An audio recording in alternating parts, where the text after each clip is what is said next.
The water that's flowing behind me is literally the lifeblood of our entire community. Without the irrigation system, our community and the Central Valley would not look like what it looks like today. I think we're all highly aware of the state of emergency, in fact, that we're in, with water insecurity, energy insecurity, increased energy demand, and at the same time, our need to combat climate change, to produce more renewable energy. Here in California, there are over 4,000 miles of canals, narrow ones, wide ones, serving irrigation. We need bold solutions today.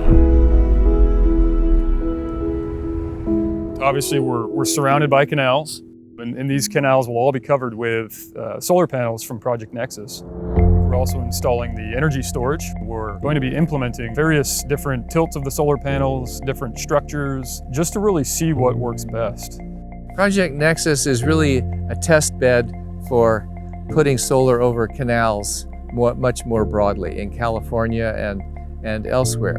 Being in Turlock is ideal because Turlock Irrigation District is also an energy provider. So they provide water and energy, and the synergy, it just makes perfect sense. We hypothesized that putting solar panels over canals would have multiple benefits, but here, the rubber meets the road. This project can become really a symbol to the utility and the state to take a step back and really rethink how we serve water and power to our customers. California is on the front lines of climate change, and we need to continue to deliver innovation, world-leading innovation to combat climate change. This project is a perfect example. Solar over canals. We're really excited to better understand how this project performs and then potentially using it as a model to expand this approach across California and far beyond. So what we see today, at least for this array, which is one of the two arrays at this specific project site, is essentially the completed structure, and the solar panels have been mounted. We recently put these instruments in coincident with when they put the solar panels up so we can measure the energy balance under the solar panels. Our hypothesis is we'll see much less evaporation under the shade out of the sunlight than we do in the open. Now we're also projecting to see changes in the algal growth, because when you block the sunlight from the water, that's less energy for aquatic weeds and algae to grow, and that will help with maintenance, and it can help with water quality. When I first came out and saw vertical construction for the first time, I knew it was going to be shading our canal system, but because we have 250 miles of canal and none of it is shaded. Really seeing that for the first time, you know, a little part of me thought, am I seeing the future? We're kind of flipping the script on what a canal system was built to do and what we need it to do, and using technology to do so.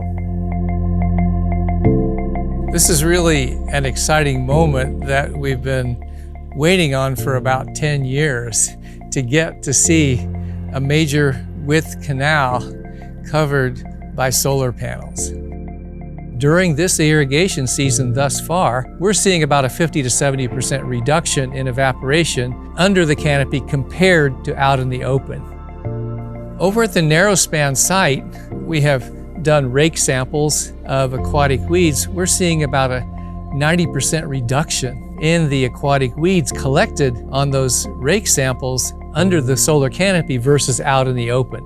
Now the wide span is really central to our results because it's a prototype for what we can expect on the wider canals in the Central Valley, especially the State Water Project. And millions of Californians depend on water from that canal.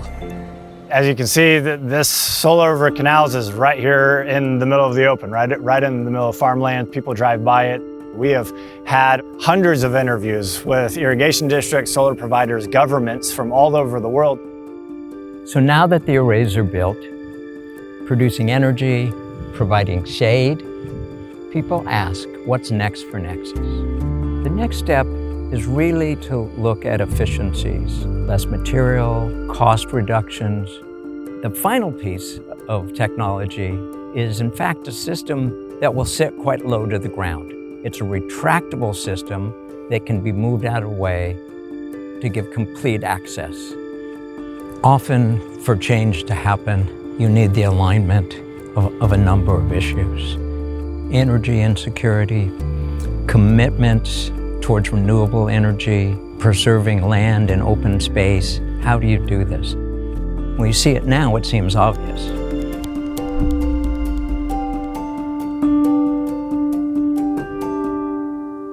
This is a no-brainer.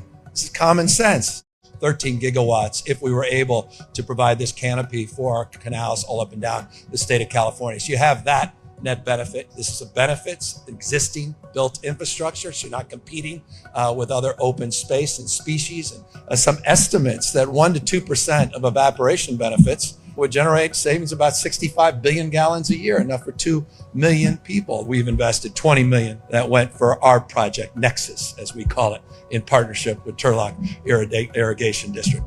The work that we are doing, unprecedented work to modernize our water infrastructure. I think we're going to look back at this moment and wonder again what the hell it took us so long, but also be very, very proud of this moment and the progress we're advancing and announcing here together today.